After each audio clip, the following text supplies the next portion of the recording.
My man Cee-Dro.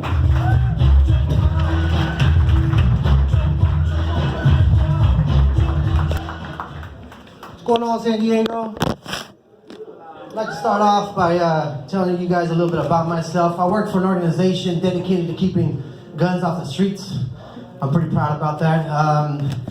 It's pretty labor-intensive work to undertake such a cause, to tell you the truth. People don't realize that. Like my organization, we physically pick up firearms from the city street concrete and we chuck them onto the damn sidewalks.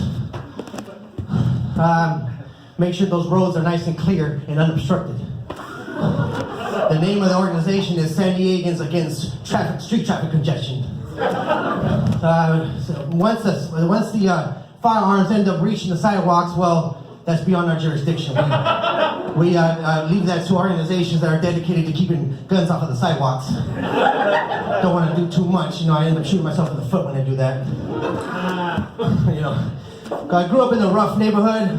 My neighborhood was so damn rough that city officials ended up taking drastic measures and giving every single resident in my neighborhood their own piece of sandpaper, especially for those edges.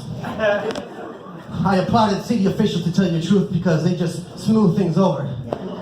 Now my neighborhood is prime and ready, just in case anybody wants to paint the town red tonight.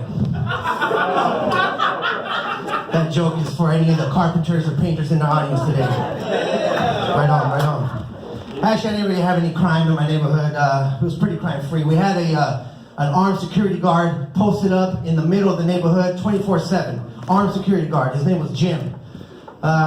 Neighbors used to tell me that it's because of Jim's presence that criminals were deterred from committing any crimes in the neighborhood. I didn't disagree. I have my own theories, you see, because Jim was cross-eyed. So my theory that the criminals kind of just paid him to look the other way.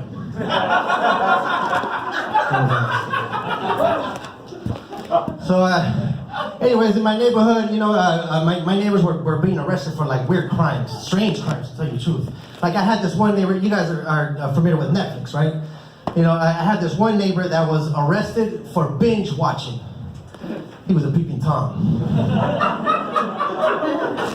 Same window, same victim, all 4 seasons. Summer, fall, winter, spring. He was a bit of a fan. Even everybody around airplanes, they let you, people in the air flights, they let you take these flights with your pets. And, they call it an emotional support animal. I had another neighbor that was arrested when he came from a transatlantic flight. As soon as he took off and deboarded his plane in San Diego, they arrested him. He told his wife and kids that he was arrested for impersonating an emotional support animal. He was a drug mule for the Colombian cartel. All right, I'm Cee-Dro. You guys have a good day.